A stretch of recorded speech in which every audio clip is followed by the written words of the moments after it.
Projectile motion हमको पढ़ना है, ठीक है। तो प्रोजेक्टाइल मोशन होता क्या है, जब किसी भी ऑब्जेक्ट को इस तरीके से आप फेंकें कि ना तो वो हॉरिजॉन्टल को जा रहा हो और ना वो वर्टिकल को जा रहा हो, है ना। ये हॉरिजॉन्टल लाइन है और ये ऊपर जो जाती है कौन सी होती है, वर्टिकल लाइन होती है।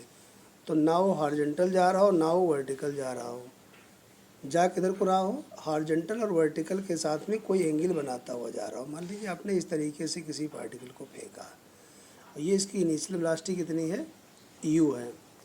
तो यहाँ से जब पार्टिकल ये मूव करेगा ऐसे ऐसे, तो ये चलता हुआ एक इस तरीके का पाथ कवर करता है।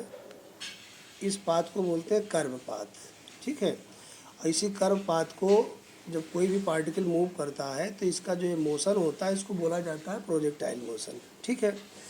अब जो कोई भी वेक्टर जो होता है उसके दो पार्ट हमेशा होते हैं किसी भी पॉइंट पर। जैसे ये आपका u है, इनिशियल वेलोसिटी। अब इसके यहाँ पर दो पार्ट हो जाएंगे।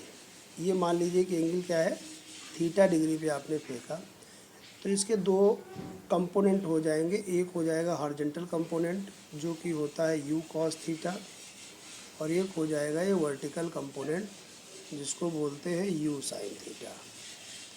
इन दोनों के बीच में हमेशा 90 डिग्री रहता है। u sin थीटा से ऊपर को जाएगा और u cos थीटा से ये हॉरिजॉन्टल में जाएगा। जिस समय यहाँ पहुँच जाएगा, मैक्सिमम हाइट पे पहुँच जाएगा, उस समय इसका जो वर्टिकल कंपोनेंट है वो जीरो हो जाएगा। अब ऐसी कंडीशन में इसका सिर्फ हॉरिजॉन्टल कंपोनेंट काम करेगा, वर्टिकल जो कंपोनेंट इसका ये है वो क्या हो जाएगा, ज़ीरो हो जाएगा। फिर ये मूव करता हुआ जब आगे को बढ़ेगा तो इस पॉइंट के बाद में ये मैक्सिमम हाइट होती है, इस पॉइंट के बाद में वर्टिकल कंपोनेंट जीरो हो गया। अब इस पॉइंट के बाद में जो वर्टिकल कंपोनेंट ऊपर काम कर रहा था वो कहाँ काम करेगा, नीचे की ओर काम करेगा। अगर इस पॉइंट की हम लोग बात करें तो ये इसकी वेलोसिटी है, ये इसका हो गया हॉरिजॉन्टल कंपोनेंट और ये इसका हो गया वर्टिकल कंपोनेंट।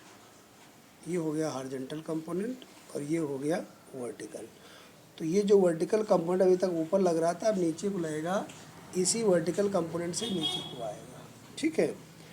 तो देखिए अगर इस पॉइंट को O मान लें, इस पॉइंट को A मान लें, इस पॉइंट को C मान लें, तो यहाँ से लेकर के यहाँ से उड़ता हुआ ये पिंड यहाँ तक आता है। इसमें जो टोटल टाइम लगता है इसको बोलते हैं टाइम ऑफ फ्लाइट, या हिंदी में बोलते हैं उड्डयन काल। O से लेके C तक की जो डिस्टेंस होती है इसको बोला जाता है रेंज, और यहाँ से लेकर के यहाँ तक की जो हाइट होती है इसको बोलते हैं मैक्सिमम हाइट। तो अब हम लोग O से A की बात करेंगे, किससे, O to A की बात करेंगे, O to A, ये O to A की बात करेंगे।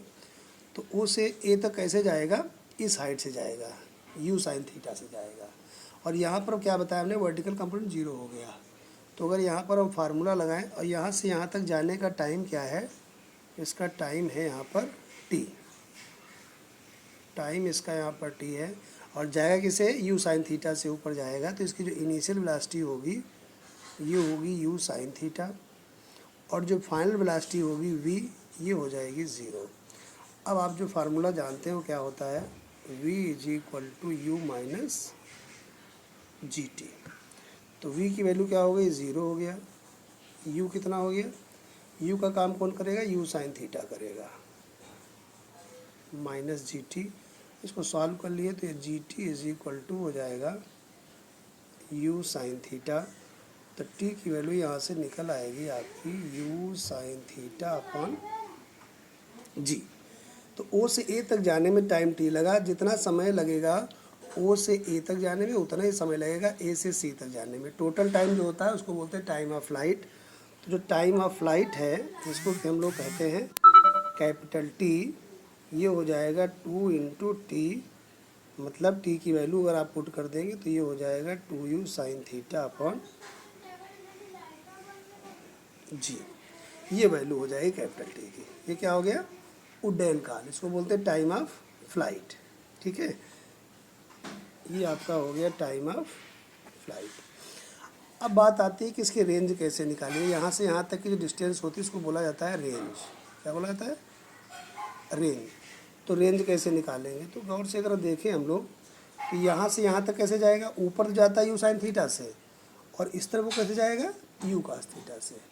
तो यहाँ से यहाँ तक जाने का समय अगर हमको मालूम हो जाए और यहाँ से यहाँ तक जाने का वेग मालूम हो जाए तो हम r निकाल सकते हैं।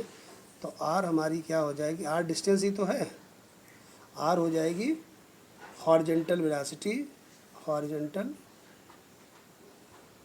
Velocity into time. ये तो हुआ। इसकी हॉरिजेंटल वेलोसिटी कितनी है, u cos थीटा है, और कैपिटल T की वैल्यू हम लोग इधर निकाल चुके हैं क्या, 2u sin theta upon g। तो इस वैल्यू को यहाँ पे हम पुट कर देंगे 2u sin theta upon g। तो r की वैल्यू हमारी आ जाएगी